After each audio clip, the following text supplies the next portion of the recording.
आज आपण ताज्या मटारपासून छान अशी चटपटीत आणि चविष्ट कचोरी बनवणार आहोत.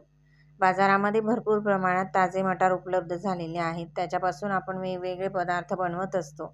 आज आपण अशी छान अशी कचोरी बनवणार आहोत. तर या ठिकाणी ताजे मटार घेतलेले आहेत 1 वाटी. आता हे मटारचे दाणे जे आहेत ते आपण मिक्सरच्या भांड्यामध्ये टाकून घेऊया. नंतर याच्यामध्ये आपल्याला 1 इंच अद्रक घालायचं आहे. 3 ते 4 हिरव्या मिरच्या घालायच्या आहेत आणि 3 ते 4 लसूणच्या पाकळ्या घालायच्या आहेत. आणि आता हे सगळं वस्तू ज्या आहेत त्या मिक्सरला बारीक करून घ्यायच्या आहेत. म्हणजेच मटारचे दाणे मिक्सरला चांगले बारीक दळून घ्यायचे. तर या ठिकाणी मटारचं सारण जे आहे ते मस्त बारीक दळून घेतलेलं आहे. मटार दाणे बारीक दळून घेतले. आता आपण कचोरीचं सारण बनवायला सुरुवात करूया. गॅसवर एका कढईमध्ये 1.5 ते 2 चमचे तेल घातलेलं आहे. तेल चांगलं गरम झालं की 1 मोठा चमचा जिरं घालायचं. त्याच्यानंतर 2 मोठे चमचे तीळ घालायची. तिळीमुळे खूप छान स्वाद येतो कचोरीला. तीळ चांगली फुलून आली तेलामध्ये की मग नंतर आपल्याला अर्धा 1 लहान चमचा हिंग घालायचा आहे. नंतर किशमिश आणि काजूचे तुकडे घालायचे आहेत आवडीप्रमाणे. किशमिशमुळे ना गोड आंबट अशी चटपटीत चव येते कचोरीला. आता या काजू आणि किशमिश चांगले परतवून घ्यायचे. किशमिश चांगले फुलून येते तळल्यानंतर. नंतर या ठिकाणी 1 मोठा चमचा धणे पूड टाकायची किंवा अख्खे धणे असतील तर ते थोडेसे खलबत्त्यामध्ये कुटून घ्यायचे आणि मग टाकायचे. धण्यांमुळे पण खूप छान चव येते कचोरीला. तर एक किशमिश फुलून आल्यानंतर चिमूटभर हळद आणि 1 चमचा लाल मिरची पावडर घालायची. नंतर आता मिक्स करून घेऊ. आता ही या फोडणीमध्ये आपण तयार करून घेतलेलं मटारचं सारण घालायचं आहे आणि चांगलं परतवून घ्यायचं.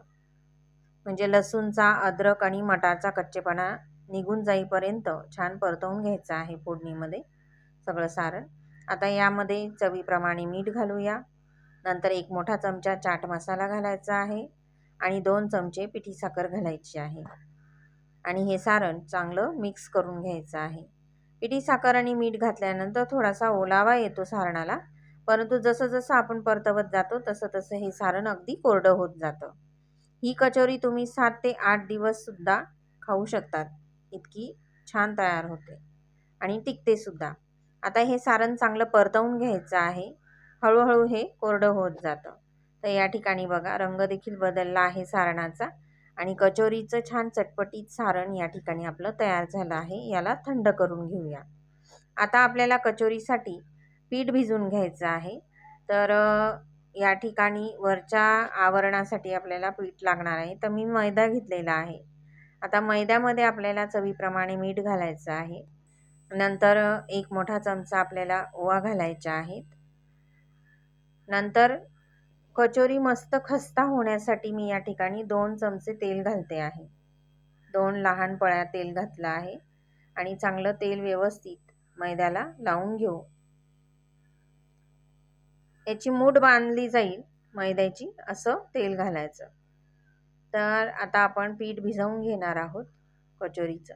तर हे पीठ जे आहे ना ते खूप सैल नाही आणि खूप घट्ट नाही, असं मीडियम सैलसर पीठ भिजवायचं. म्हणजे कचोरी आपण लाटून न बनवता हातावरच प्रेस करून बनवणार आहोत. तर या ठिकाणी कचोरीचं जे पीठ आहे ते भिजवलं गेलेलं आहे. थोडंसं तेल लावून अजून याला चांगलं भिजवून घेऊ. तर या ठिकाणी आपलं कचोरीचं पीठ जे आहे ते तयार झालेलं आहे. याचे छोटे छोटे गोळे तयार करून घेऊ. मिनी कचोऱ्या बनवणार आहोत. खूप मोठ्या पण बनवायच्या नाही, छोट्या छोट्या बनवायच्या. आता या पद्धतीने सगळे गोळे तयार करून घेतलेले आहेत. सारणाचे सुद्धा लिंबा एवढे गोळे तयार करून घ्यायचे. जसं आपण लाडू बांधतो तसे छोटे छोटे लाडू बांधून घ्यायचे. म्हणजे आपल्याला भरायला सोपं जातं. सारण इकडं तिकडं पसरत नाही, व्यवस्थित कचोरीमध्येच राहतं. तर आता या ठिकाणी आपण कचोऱ्या बनवायला सुरुवात करणार आहोत. हातावरच अशा पद्धतीने पीठ चांगलं चोळून मस्त त्याची पारी तयार करून घ्यायची आहे.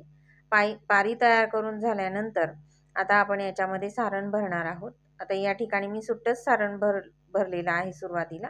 नंतर जे आहे ते छोटे छोटे गोळे तयार करून ठेवायचे लिंबू एवढे, आणि ते गोळे अशा पद्धतीने पारीमध्ये भरायचे, म्हणजे ते सोपं जातं असं सुट्टं सारण भरण्यापेक्षा.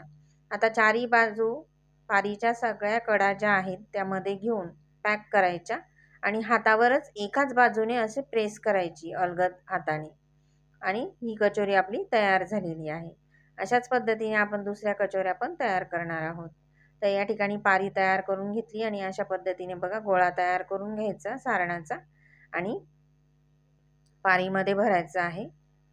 असे गोळे बनवून ठेवले ना तर कचोरीमध्ये व्यवस्थित ते आपल्याला भरता येतं, सारण भरता येतं.